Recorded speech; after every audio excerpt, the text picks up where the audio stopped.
매일 아침 책 읽기로 하루를 시작하는 행복 습관, 미라클 독서입니다. 오늘 함께 읽어볼 책은 플랫폼 경제와 공짜 점심, 네트워크 경제 입문자를 위한 가장 친절한 안내서, 강성호 지음 미디어숲에서 펴낸 책입니다. 차례, 추천사, 프롤로그, 네트워크 경제에 대한 세상에서 가장 친절한 안내서, 파트 1. 변화를 몰고 올 네트워크 경제. 파트 2. 네트워크가 경제 권력을 재편하다. 파트 3. 이제는 플랫폼 경제 시대이다. 파트 4. 모든 것을 연결하려는 플랫폼의 도전. 파트 5. 네트워크가 만드는 자본주의 이후의 세계. 에필로그. 인간적인 자본주의 질서를 향한 첫걸음. 프롤로그. 네트워크 경제에 대한 세상에서 가장 친절한 안내서. 이 책은 네트워크 경제의 첫걸음을 내딛는 사람들을 위한 안내서이다. 우리 모두는 이미 네트워크 경제의 구성원이다. 눈을 뜨자마자 스마트폰으로 어젯밤 뉴스를 확인하며 하루를 시작하고 SNS를 통해 친구들과 이야기를 나누는 것은 지극히 평범한 일상의 모습이 되었다. 이 책도 우리의 평범한 일상에 대한 이야기다. 독자들이 전혀 모르는 새로운 주제를 소개하는 책이 아니라 생활의 일부가 되어버린 카카오, 네이버, 쿠팡, 구글과 같은 기업의 행태에 대해 좀 더 자세히 들여다보고자 한다. 연결에 대한 본능은 인간의 DNA 속에 들어있다. 우리의 조상들은 사회성을 선택한 것이 아니라 강요받았다. 생존하기 위해 집단을 구성했고 더 큰 집단을 유지하기 위해서는 언어가 필요했다. 언어가 점차 정교해지고 집단의 규모가 점점 커지자 우리의 사회적 두뇌도 함께 커졌다. 네트워크에 의존해야 살아남을 수 있었던 인류는 더 크고 주름진 뇌를 가지게 되었으며 커지는 머리를 지탱하기 위해 골반과 허리의 모양도 바뀌었다. 우리 신체 곳곳에도 네트워크가 만든 진화의 흔적이 남아있다. 네트워크의 역사는 인류의 역사만큼이나 길다. 네트워크는 우연한 만남, 혈연, 친구, 종교, 경제, 정치 등 다양한 계기로 형성된다. 목적에 따라 촘촘하게 연결되기도 하고 때로는 느슨하게 연결되기도 한다. 사람들은 네트워크를 통해 생각, 기술, 자원, 인력을 교환했고 그 교환 과정에서 전염병과 잘못된 심년, 악습과 같은 해로운 것들이 뒤섞이기도 했다. 네트워크를 통해 서로 얽히고 설키는 과정과 그에 대한 인간의 대응은 인류의 역사가 되었다. 이 책은 ICT 기술이 등장한 이후의 네트워크를 다룬다. 네트워크 경제 한가운데 서 있는 플랫폼 기업으로 이야기를 시작할 것이다. 그리고 그 연결 자체가 어떻게 권력이 되었으며 네트워크가 위계 조직을 대체해 나갔는지 다룰 것이다. 또한 플랫폼 기업들은 어떻게 경영 전략을 구사하는지도 살핀다. 우패의 도전자인 카카오와 토스가 금융회사들을 상대로 어떤 경쟁을 펼칠 것인지, 미래의 금융산업이 어떻게 재편될 것인지도 간략히 설명한다. 말미에는 인간의 모습을 띤 네트워크 경제를 설계하기 위한 아이디어를 담았다. 경제의 배경 지식이 없는 독자들도 쉽게 이해할 수 있도록 가능한 한 쉽게 쓰려고 노력했다. 소박한 문체를 사용하려 애썼고 문장의 호흡도 짧게 가져갔다. 익숙하게 느낄 수 있는 사례들도 많이 활용했다. 평소 경제, 금융 분야를 딱딱하게 느꼈던 사람들도 쉽게 책장을 넘길 수 있도록 책을 구성했다. 그러나 결코 깊이가 얕은 책은 아니다. 각 챕터마다 세계적 석학들의 이론과 사상이 녹아들어 있다. 이 책은 수십 편의 논문과 도서를 쉽게 축약한 책이라 보아도 무방하다. 그럼에도 만약 책을 읽는 도중 소화하기 어려운 챕터에 부딪힌다면 과감히 다음 챕터로 넘어가라고 권하고 싶다. 이 책의 각 챕터는 큰 이야기를 중심으로 유기적으로 연결되어 있지만 각 챕터가 저마다 다른 이야기를 하고 있기도 하다. 다음 챕터로 넘어가면 새로운 주제가 기다리고 있으니 독자들도 이 점을 염두에 두었으면 한다. 독서에서 가장 중요한 것은 재미다. 이해하기 어려운 구문에 사로잡혀 고심하고 끙끙대기보다 독자들이 이 책과의 시간을 재미있게 보내기를 바란다. 영상 매체가 콘텐츠 산업을 지배하는 시대다. 사람들은 글보다는 유튜브를 편하게 느낀다. 특히 젊은 사람들일수록 더욱 그렇다. 유튜브는 가만히 앉아 있어도 콘텐츠를 떠먹여준다. 영상의 해설까지 곁들이니 소화하기가 쉽다. 그러나 책은 유튜브와는 그 본질부터 다른 매체다. 유튜브로 많은 정보를 습득할 수는 있지만 결코 깊이 있는 지식을 배우거나 지식의 정수에는 도달할 수 없다. 사람들을 몰입하게 만들고 논리적으로 생각하게 만드는 가장 효율적인 도구는 글이기 때문이다. 독자들도 이 책을 통해 생각할 기회를 가지며 보다 깊이 있는 지식을 얻는 데 도움이 되었으면 한다. 이 책은 경제서적이 아니라 우리 사회의 작동 원리에 관한 이야기이기도 하다. 네트워크 경제가 전통적 경제와는 어떻게 다른지, 네트워크가 만들어낸 새로운 권력은 어떻게 작동하는지, 정보와 데이터가 우리 경제를 어떻게 바꾸어 나가는지에 대한 이야기다. 어떻게 하면 돈을 벌 수 있는지를 가르쳐주는 책이 아니라 사회를 바라보는 우리의 식견을 넓혀주고 우리 사회의 미래와 흐름을 예측하도록 도와줄 것이다. 나는 항상 책의 첫 장을 펼칠 때마다 많은 기대와 설렘을 갖는다. 여러분도 마찬가지이리라 생각한다. 수많은 책 중에 고민하다 우연히 이 책을 집어들었을 것이다. 첫 장을 펼친 이유도 이 책의 새로운 세계를 만나고 세상을 보는 또 다른 시각을 얻을 수 있을 것이라는 기대와 설렘 때문이라 생각한다. 이 책이 독자들의 기대와 설렘에 보답할 수 있기를 바란다. 저자 강성호. 파트 1. 변화를 몰고 올 네트워크 경제. 우리 사회를 바꿔온 정보혁명. 인류 최초의 정보혁명 글자. 고대 인류에게는 글이 없었다. 말이 유일한 의사소통 수단이었다. 그러나 말에는 태생적인 한계가 있다. 말로는 단순한 사실 전달 이상의 정보 공유가 불가능하다. 그리고 말은 내뱉는 순간 소멸해버린다. 기원전 3000년경 인류는 큰 변화를 겪는다. 메소포타미아 지역과 이집트 지역에 살던 인류가 문자를 발명한 것이다. 메소포타미아 사람들은 갈대와 나뭇가지를 이용해 점토판에 쐐기 문자를 새겼다. 이들이 남긴 최초의 문자는 순전히 실용적 목적이었다. 가축이나 재산을 주고받는 상거래를 기록하기 위한 장부였다. 자연스레 문자의 모습도 동물이나 자신의 모습을 봄떠 만들어졌다. 우리가 사용하는 알파벳 A는 소뿔을 뒤집어 놓은 형상에서 유래했다. B는 방이 2개 있는 집의 모양에서 따왔다. 문자는 인류가 맞이한 첫 번째 정보혁명이었다. 문자는 사람들 간 소통의 방식과 깊이를 완전히 바꾸어 놓았다. 단순한 약속은 복잡한 계약으로 진화했다. 문자를 통한 기록이 가능해져 정보의 축적과 확산도 가능해졌다. 사람들은 소와 말을 빌리는 기록을 남길 수 있었고 영수증 발급이나 행정 기록도 가능해졌다. 문자가 낳은 첫 번째 정보혁명은 인류에게 문명이라는 선물을 선사했다. 문명이라는 한자 단어에는 글자를 뜻하는 문자가 포함되어 있다. 이는 글자가 문명의 기초가 되었기 때문이다. 문자가 등장했기 때문에 법률이 만들어졌고 말로는 불가능하던 복잡한 상거래 계약도 가능해졌다.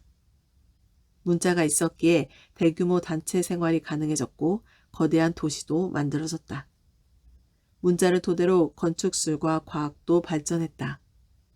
문자가 발명된 직후인 기원전 2500년경 이집트에서 피라미드가 세워진 것은 결코 우연이 아니다.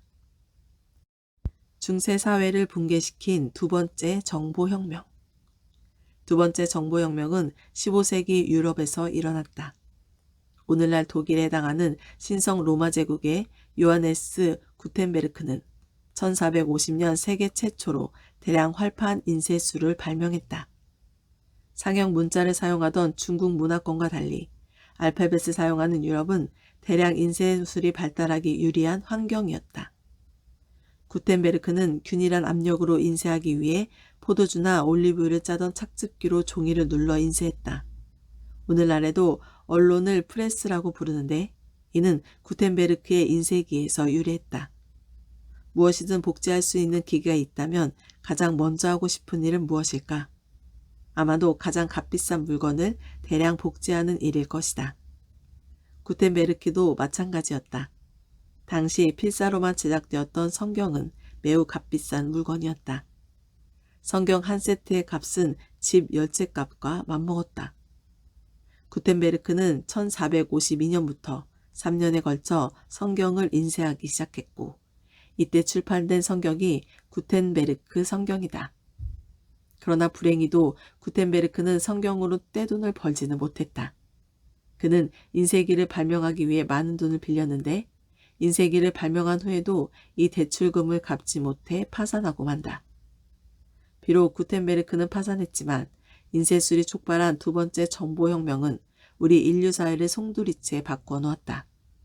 당시 책 한 권을 손으로 베껴 쓰는 데에는 2달이 걸렸지만 인쇄기를 사용하면 일주일에 500권의 책을 인쇄할 수 있었다. 구텐베르크의 인쇄술이 개발된 직후인 50년 동안 2000만 권의 책이 출판되는데 이는 그 이전 1000년 동안 출판된 책보다 많은 양이다. 인쇄술로 인해 소수에게만 독점되던 정보가 대량 생산, 대량 소비되는 시대를 맞이한 것이다. 중세시대가 유지되었던 원동력은 교회의 성경 독점이었다. 개인들이 집 10채와 맞먹는 가격의 성경을 소유하는 것은 엄두를 내기 어려운 일이었다. 당시 정보와 데이터의 집약체인 성경을 보유할 수 있는 곳은 교회밖에 없었다. 교회는 자연스레 성경을 독점했으며 이를 자기들 입맛에 맞춰 유리하게 해석해왔다. 교회를 짓는 데에 필요한 헌금을 내면 하나님의 구원을 받을 수 있다는 식의 해석을 덧붙였다.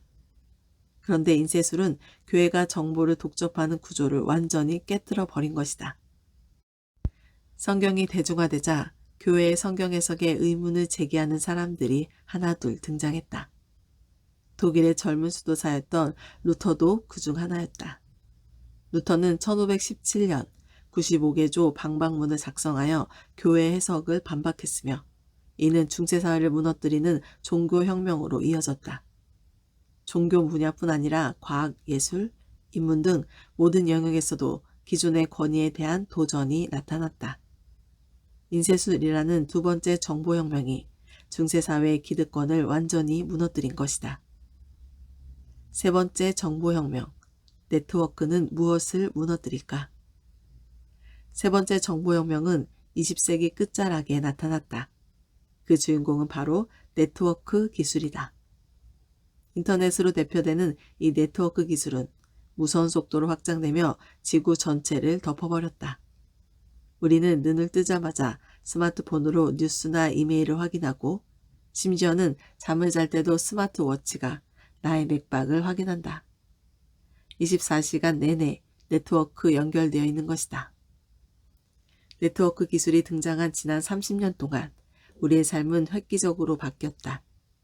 일을 하는 방식, 소비하는 방식, 친구들과 대화하는 방식을 바꾼 것은 물론이고 우리가 공감하는 방식과 권력을 만들어내는 방식까지도 바꾸었다.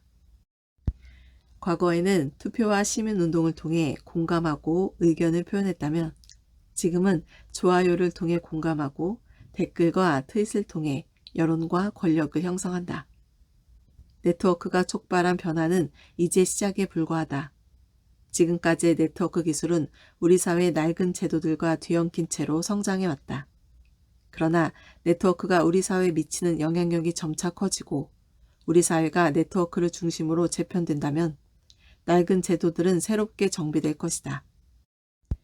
구텐베르크의 인쇄술이 지난 수백 년 동안 중세사회의 기득권에 도전했듯이 네트워크도 향후 수십 년에 걸쳐 현대사회의 기득권에 도전할 것이다.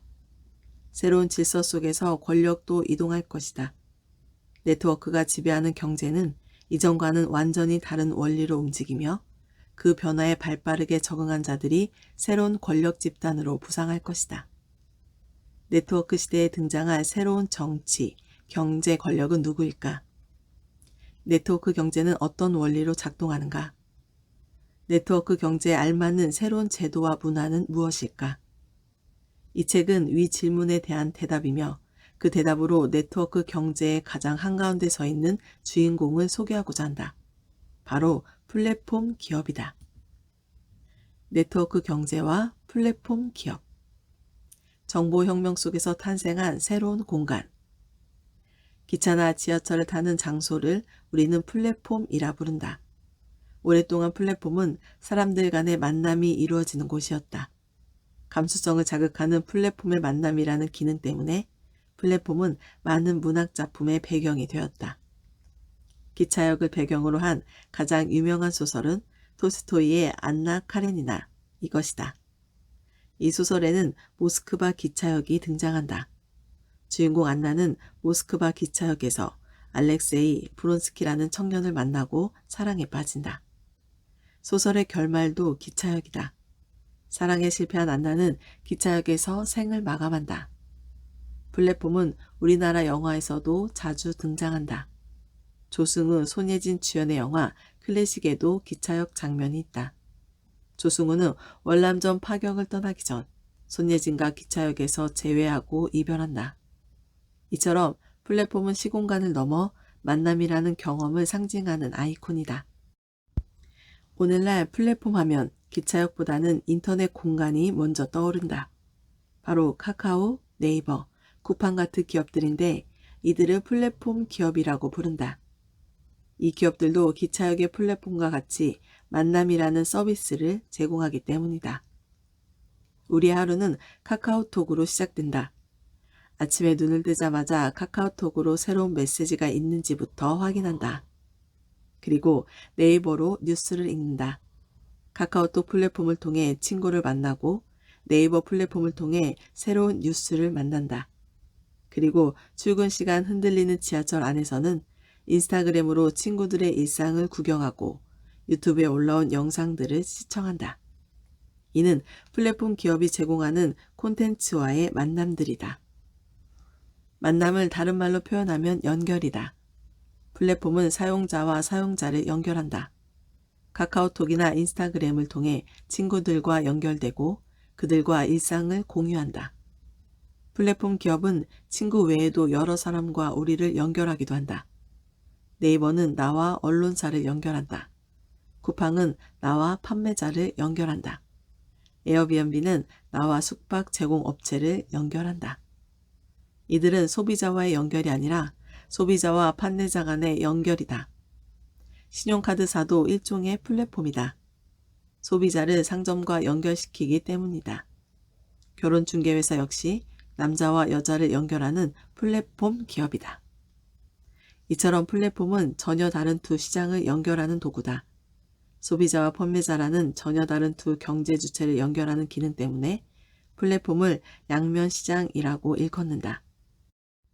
플랫폼을 가운데 두고 양쪽에 서로 다른 시장이 하나로 묶여 있다는 뜻이다.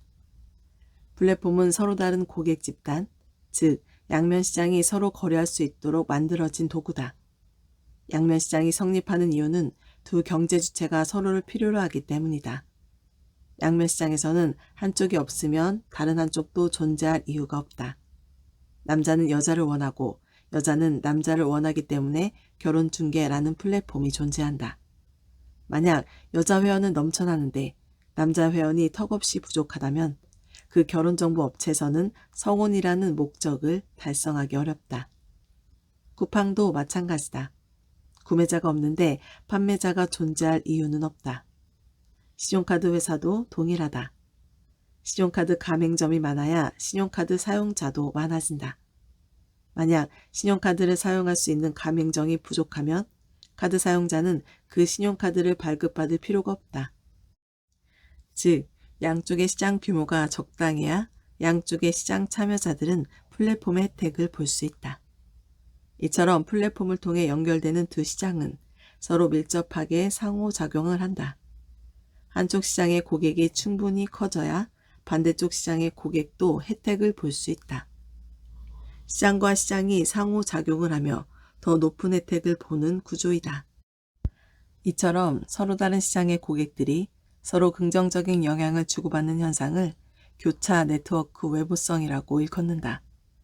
집단의 규모가 크면 클수록 서로에게 이득이라는 의미다. 전통 경제학 이론과는 다른 작동 원리. 플랫폼 경제가 흥미로운 이유는 전통적인 경제학 이론과는 완전히 다른 방식으로 작동하기 때문이다. 대표적인 사례로는 가격이다. 우리는 인터넷에서 공짜를 당연하게 여긴다. 네이버, 카카오톡, 인스타그램, 유튜브는 우리가 매일 사용하고 있는 대표적인 공짜 서비스들이다. 왜 이 인터넷 서비스들은 공짜일까?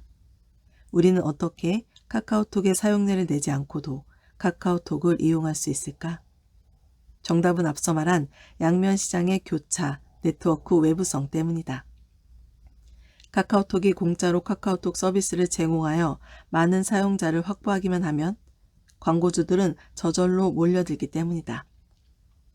가입자만 충분히 확보되면 플랫폼 반대편의 광고 기업들은 기꺼이 값비싼 광고비를 부담하려고 한다. 광고주들은 더 많은 가입자들을 원하기 때문이다. 카카오톡은 공짜 서비스로 많은 사용자를 확보한 후 사용료는 반대편에 있는 광고주들에게 부담을 시키는 구조이다. 신용카드도 마찬가지 구조다. 우리는 신용카드를 매일 이용하지만 결제 수수료를 내지 않는다. 오로지 신용카드 결제의 간편함만 누릴 뿐이다. 우리가 신용카드 이용료를 지불하지 않는 이유도 카카오톡의 작동 원리와 같다. 카드 소지자들을 대신해 카드 가맹점들이 카드 사용에 따른 중개 수수료를 지불하고 있기 때문이다. 경제학 이론에 따르면 시장 가격은 수요와 공급에 따라 책정된다. 소비자들이 누리는 혜택이 크면 더 비싼 가격이 부과되는 것이 당연했다.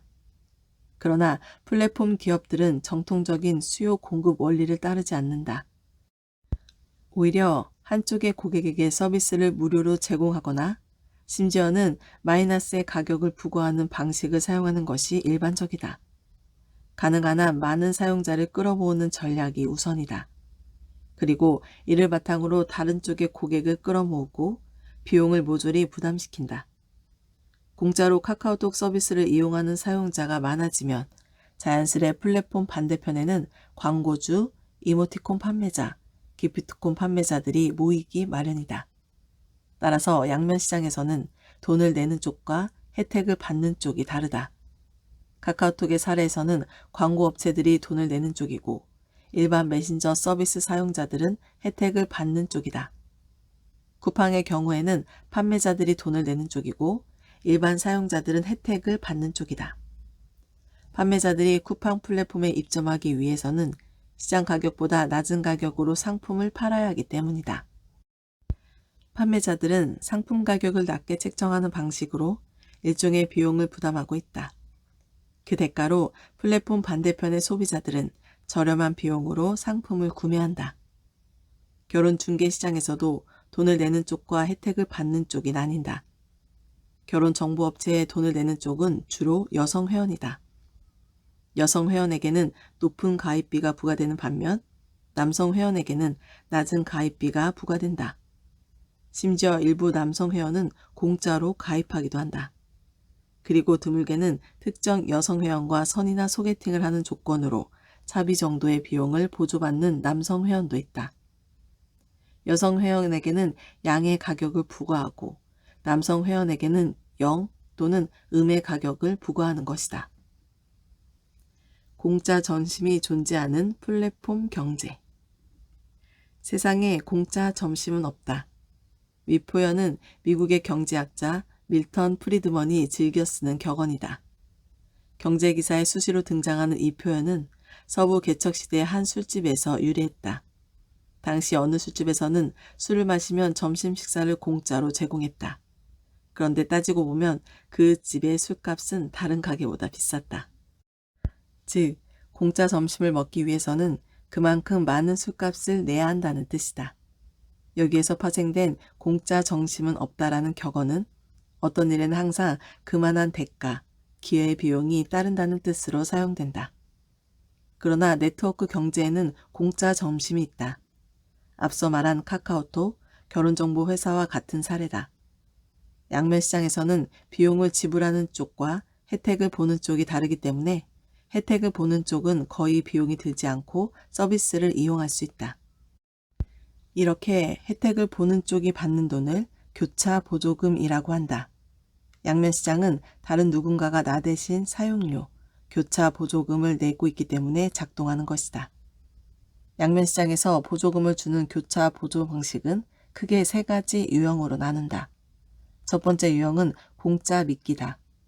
영화 스트리밍 서비스를 제공하는 넷플릭스는 월정액 이용자를 확대하기 위해 회원가입 시 1개월 무료 서비스를 제공했다. 그리고 전자책 서비스 제공업체인 밀리의 서재도 회원가입 시 1개월 무료 서비스를 제공한다. 그러나 사실 이는 공짜가 아니다. 이 무료 서비스는 미래의 내가 지금의 나에게 보조금을 지불하는 셈이다. 서비스를 맛본 미래의 나는 유료 회원으로 전환될 확률이 매우 높기 때문이다. 넷플릭스와 밀리의 서재는 이러한 방식의 교차 보조를 활용하여 회원을 확보한다. 공짜 미끼로 사용자를 늘리면 콘텐츠 제공업체도 많아질 수밖에 없다. 앞서 말한 교차 네트워크 외부성 때문이다. 두 번째 유형은 프리미엄이다. 프리미엄은 무료를 뜻하는 프리와 추가금을 뜻하는 프리미엄의 합성어로 기본적인 기능은 무료 서비스로 제공하되 추가 기능이나 고급 서비스를 이용하고자 할 때는 유료화하는 전략이다. 이 유형을 가장 잘 활용하는 기업은 유튜브다. 유튜브 앱은 공짜이지만 광고가 많아 오래 보기는 다소 불편하다. 이를 보완한 것이 유튜브 프리미엄이다. 유튜브 프리미엄은 광고가 없으며 앱을 꺼도 영상을 이어볼 수 있다. 그 대신 유튜브 프리미엄을 사용하기 위해서는 월 9,500원의 사용료를 내야 한다. 프리미엄 전략도 역시 미래의 내가 나에게 보조금을 주거나 프리미엄 사용자 집단이 무료 앱 사용 집단에 보조금을 주는 방식이다. 세 번째 유형은 대가성 광고이다. 어느 한쪽의 사용자가 광고를 통해 사용료를 지불하는 것이다. 대화창 위에 광고를 띄우는 카카오톡은 전형적인 사례다. 네이버도 마찬가지다. 우리는 네이버로 인터넷을 공짜로 검색한다. 지식백과 서비스도 공짜이다. 이는 네이버 검색창 하단에 광고주들이 광고를 띄기에 가능한 일이다. 네이버의 초록색 검색창 하단의 배너 광고는 시간당 수천만 원을 내야 할 정도로 값비싼 광고판이다. 다음의 이메일 서비스도 마찬가지다.